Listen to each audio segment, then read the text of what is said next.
안녕하십니까? 네, 안녕하세요. 연일 중앙정치권에서 동분서주하고 계시는데요. 오늘은 좀 민감한 질문들을 좀 던져보겠습니다. 지금 박지원 국회의원님께서는 2020년 총선을 앞두고 민주평화당 당명이 없어지거나 민주평화당이 사라질 수도 있다, 이런 우려의 목소리를 내고 계시는데 그 이유가 무엇입니까?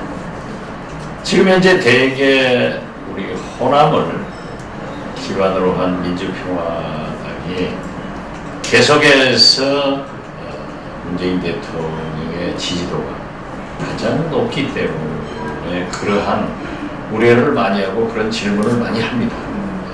우선 3개월 전 지방선거 때 호남에서 문재인 대통령의 지지도는 95%, 98%였어요.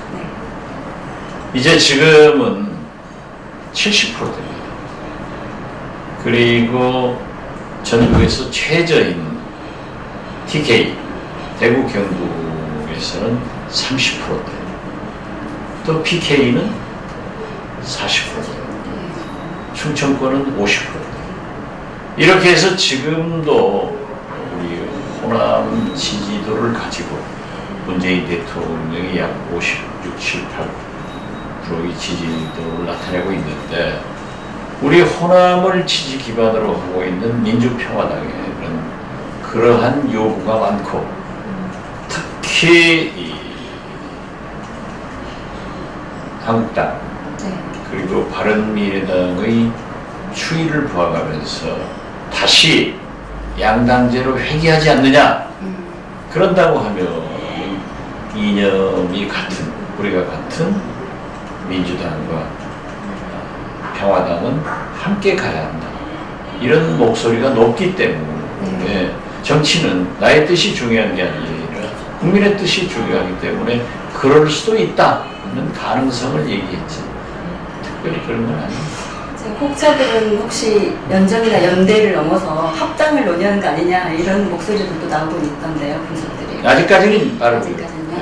왜냐하면은 실제로 문재인 대통령이 지금 지난 지방선거에서 압승을 해가지고 힘을 가진 것 같지만 아직도 과반수 확보를 못한 130석의 집권 여당이기 때문에 국회에서 아무것도 못해요.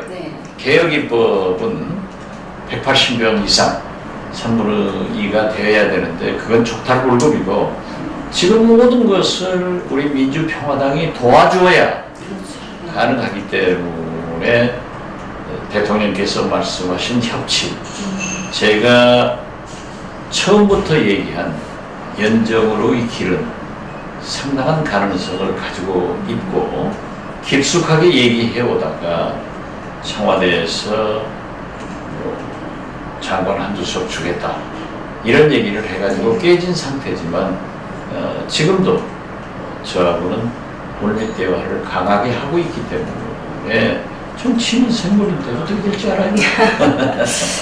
뭐 연정 논의도 나오고, 뭐 외부에서는 합당에도 상당히 기대감을 갖고 있는데, 그럼에도 불구하고 대표님은 최근에 그 여야 협의체가 근본적으로 좀 어렵지 않겠냐, 이런 우려의 목소리도 좀 내신 것 같던데요. 그 배경은 무엇입니까? 청와대에서 민주당 일부에서 얘기하는 것은 한국당과 함께 모든 야당들이, 국회 정당들이 여야 협의체를 구성하자. 이것은 역대 대통령들이 다 청와대에서 합의했지만 지켜진 적이 없어요. 그렇기 때문에 제가 얘기하는 것은 지금 통합을 하자는 게 아니고, 이 개혁 입법연대, 개혁벨트를 구성해서 민주당, 평화당, 정의당 일부 무소속이 157석이 되기 때문에 여기에서 연정으로 나가다 보면은 서로 정치는 모르죠. 손잡고 길 가다 보면은 통합도 가능하지 않느냐. 그러지 지금 먼저 통합을 얘기하면은 명분이 없습니다. 좀 다른 관점에서 보면 최근 문재인 대통령의 지지율 하락이라든가 경제정책 실패가 어떤 면에서는 민주평화당하고의 어떤 정책공조라든가 이런 연대 논의들이 잘 되지 않아서 하락한 게 아닌가라는 생각도 드는데 어떻게 생각하십니까? 물론 그런 점도 있지만 급한 것은 문재인 대통령이고 더 급한 것은 민주당이에요. 자기들이 뭐 아무것도 할 수 없는 거예요. 그렇기 때문에 이번에 헌법재판관에 국회 본회의 인준을 맡으려고 하더라도 우리 민주평화당이 도와줘야 된다는 거예요. 얼마 전에 대법관, 대법원장, 이낙연 총리 다 내가 도와줘서 된 거예요. 그렇기 때문에 올해는 저는 그렇습니다. 무엇보다도 문재인 대통령이 성공해야 3년 후에 정권 재창출을 하고, 만약에 성공하지 못하면 다시 보수 세력한테 정권이 넘어가면은 우리 진보 개혁 세력은 그 순간 적폐 세력이 돼가지고 이명박 박근혜 시대로 돌아가는 거고, 특히 우리 호남은 다시 한번 본두박질 치기 때문에 저는 어떤 경우에도 문재인 대통령이 성공을 하고 우리가 진보개혁 세력들이 재집권을 해서 나가야 된다. 그것이 김대중 대통령의 햇볕 정책과 이념을 이어받는 거고, 이 나라 민주주의를 살리는 길이고, 더 나아가서는 호남이 사는 길이다. 만약 문재인 대통령이 실패해서 넘어가 버리면은 우리는 진짜 어려워집니다. 이걸 잘 생각해야 돼요.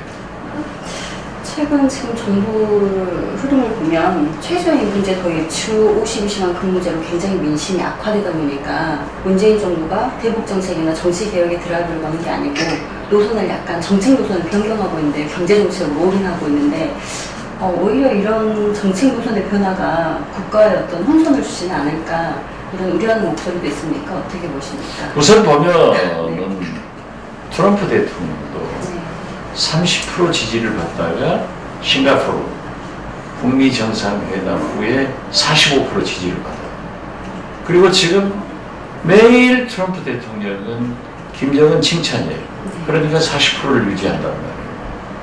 문재인 대통령도 남북 정상회담도 대북 정책을 얘기하면은 우리 진보 개혁 세력들 젊은 층이 결집해가지고, 호남이 결집해가지고 지지도가 높습니다. 방금 말씀하신 대로 최저임금, 비정규직 정규직금, 노동시간 단축, 이걸 누가 반대하겠어요?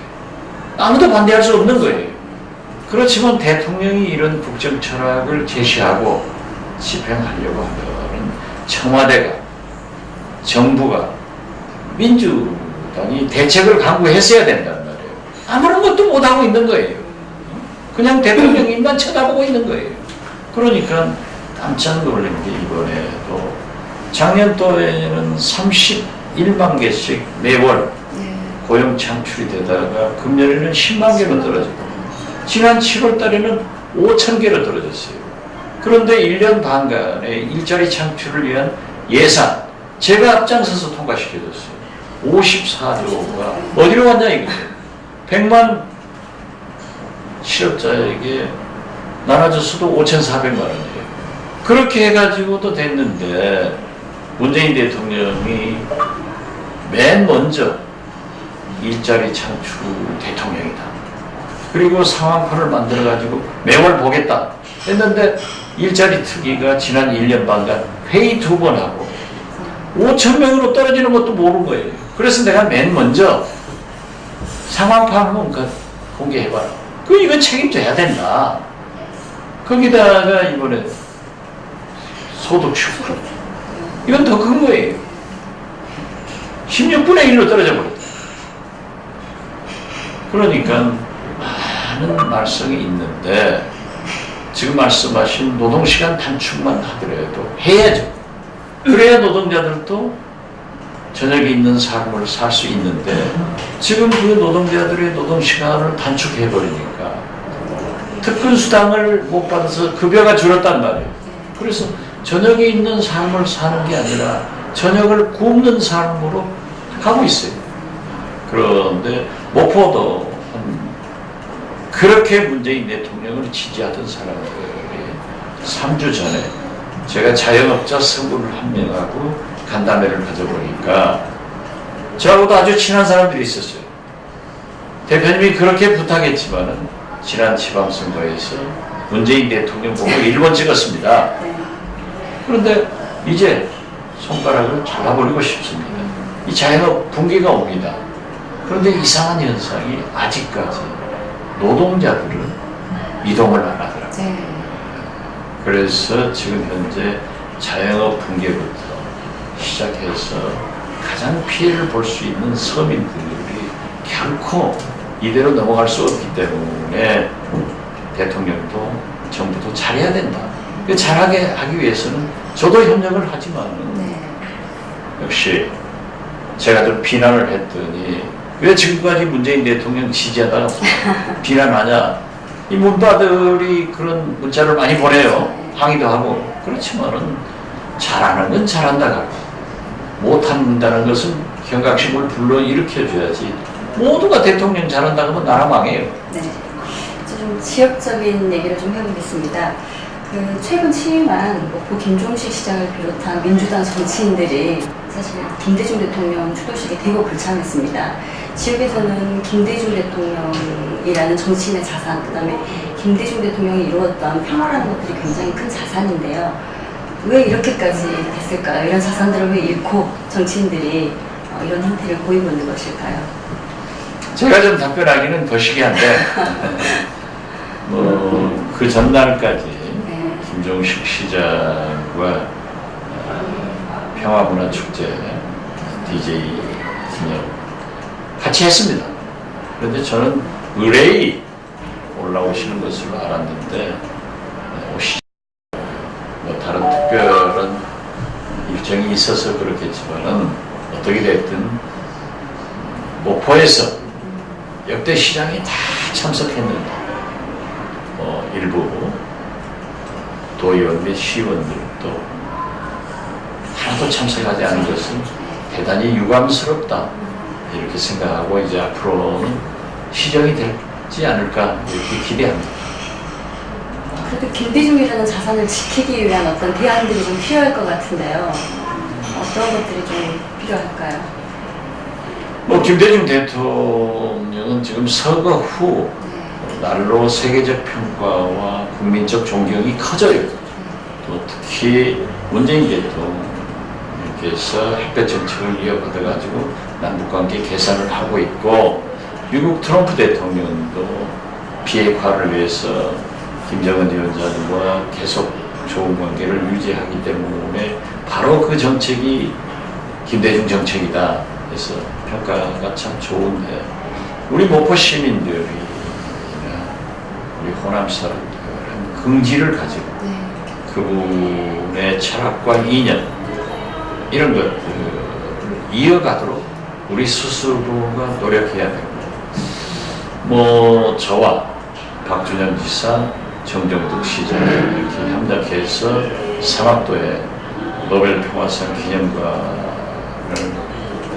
지금 활발하게 개설해서 움직이고 있습니다만은 시에서는 도에서 조금 더 예산 지원을 해서 중앙정부 차원에서는 교육부가 우리 호남에서는 광주, 전남, 전라북도 교육감들이 특히 학생, 어린이들에게 그 기념관 관람을 많이 시켜가지고 현장 학습을 통해서 민주주의와 통일에 대한 또 이념에 대한 교육을 받을 수 있도록 그쪽으로 좀 노력하겠습니다.